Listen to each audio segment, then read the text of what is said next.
was very sad and tired, but he walked me back to the Shibuya station. Hachiko was curled up by the newspaper stand. He wagged his tail and he saw us.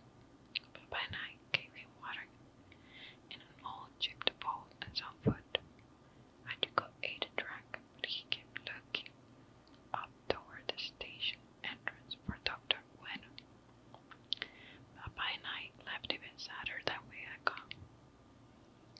The next day, I went back to check on Hachiko, but he was not there. Papa told me that Hachiko had been taken several miles away to live with some of Dr. Ueno's relatives. But I never see him again. I cried. Why can't he live with us?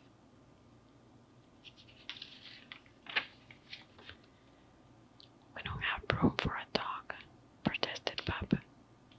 And Hachiko really belongs to Dr. Ueno's relatives, now that Dr. Ueno is dead.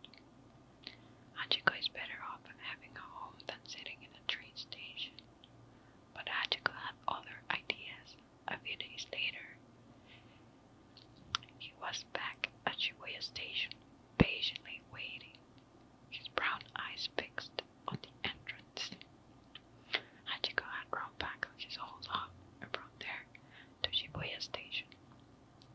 Mama and Papa let me take food and water to Hachiko every day. Mama rumbled a bit about the food, saying we couldn't afford to feed a big bear like Hachiko.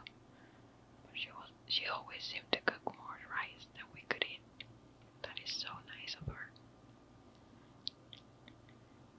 Other people at the station took an interest in Hachiko. Men and women who rode Papa and Dr. Ueno's train stopped by to stretch his ears and say a few kind words. One day I saw an old man filling Hachiko's water bowl as Hachiko licked his hand. The old man's hair was streaked with gray,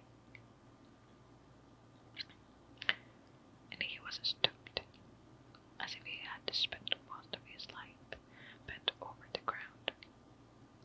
But his eyes were as sharp and bright as Hachiko's. "Are you young, Kentaro?"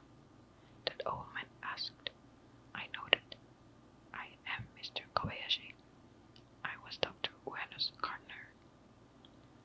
Dr. Ueno told me that you had to go up and wait for the afternoon train together. Do you still take care of the house where Dr. Ueno lived?" I asked.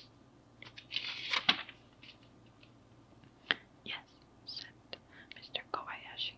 "Hachiko comes back to the house every night to sleep on the porch, but in the morning he walks to the station just like he did with Dr. Ueno.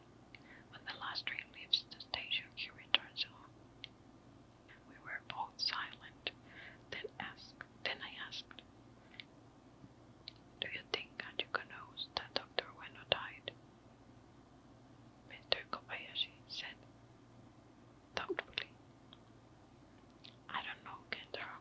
Perhaps he still hopes that Dr. Ueno will return someday, or perhaps he knows Dr. Ueno is dead, but he waits at the station to honor his master's memory." As the years passed and Hachiko got older, he became very stiff, could barely walk to Shibuya station, but still he went every day. People began collecting money to build a statue of Hachiko at the station. Papa, Mama, and I all gave money, and we were very happy when the statue